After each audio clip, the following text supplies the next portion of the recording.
President Cyril Ramaphosa and his cabinet are in the Eastern Cape today. They'll be meeting with the provincial government and mayors to discuss ways to improve service delivery. Newzroom Afrika's Ziyanda Ngcobo is in Gqeberha, where that meeting is set to take place.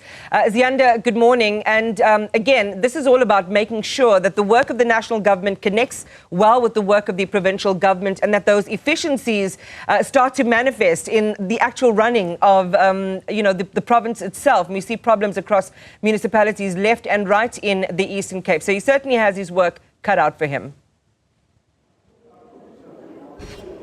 Absolutely, and I think the biggest issue has been the local government sphere, isn't it, Iman, with the consistent, damning findings from the Auditor General's office, and that actually is the coalface of service delivery. I mean, you can talk about state capture, you can talk about things at a high level, but it's at the bottom, at the lower sphere of government, where people actually feel that the government is delivering services. And the man I'm about to speak to has to ensure that he allocates the money adequately to ensure that South Africans feel that the money that is spent or allocated does reach them. And so, Minister Enoch Godongwana, as you come here, it's the fifth province that you're visiting. Its government has gone to 4 other provinces. How critical is such a meeting insofar as your work as the finance minister? It's very critical. By the way, it's the 4th visit. It was KZN, it was Mpumalanga, it was Gauteng, and Ngcobo, and we're now in the Eastern Cape. 5. So I think the 2 issues is for us to check our understanding and test it with what is happening on the ground. For instance, we make to the reference to the issue of funding. In my view, in most cases, it's not funding. Is the capacity to spend. Let me just give you an example. The municipality that we're in at the moment, Gqeberha, is sitting in the bank with a cash of 4.4 billion rand surplus. So there's no reason why they can't fix street lights. You see what I mean? So your problem in most cases is the ability to spend and to do and plan. So one of the things we are going to focusing on the infrastructure side now is to look at how do we work with provinces, with departments and municipalities on proper planning, and secondly on execution, because our view, the problem is not funding. Minister, speaking of funding, I mean, at a national level, we know what has been taking place with the budget. You've actually remarked at how this is probably the most robust interaction we've seen between citizens and the government when it comes to the public purse. And we know there's going to be the division of revenue process. In fact, it's currently underway and it's going to be on the 6th of May before that committee. But insofar as what has been discussed around you, Minister, firstly, are you willing to remove the 0.5 percentage point VAT hike? Let me say, I'm not married to any percentages or any increase. You will recall that I presented in Cabinet on the 4th of February a budget with no tax increases. That budget is still available. So the issue is for people to make the policy choices.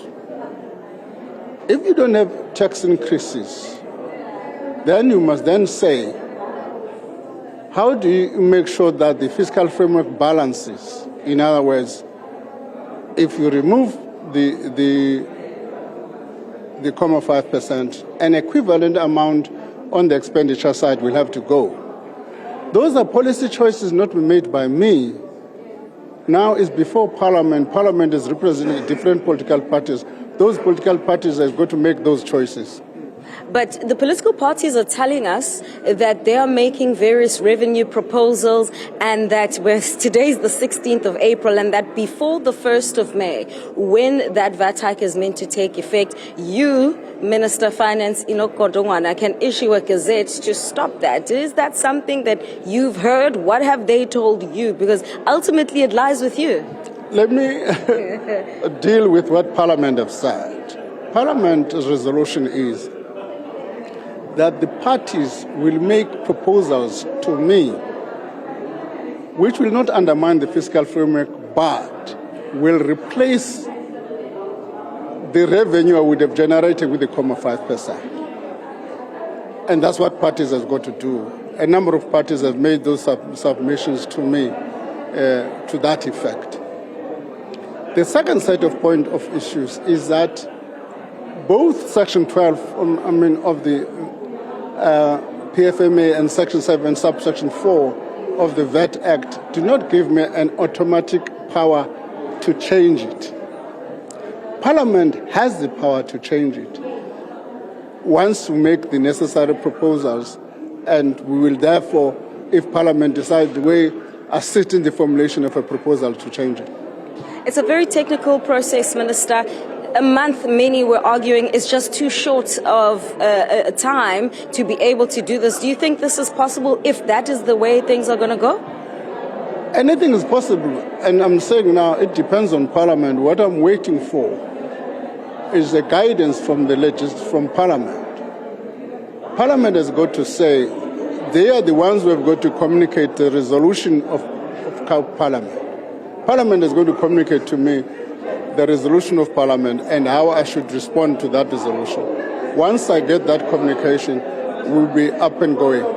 And what does it mean then for areas such as the Eastern Cape, where, the spending, if this is not resolved, the spending, I think it was going to be reduced to 45% and then 10% thereafter? Let me just say, if you do away with 0.5%, it does not mean a budget cuts.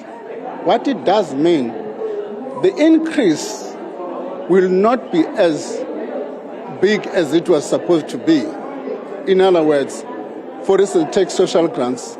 The social grants were supposed to be increased by more than inflation. It may well be that they may not increase to that extent in the light of the changes.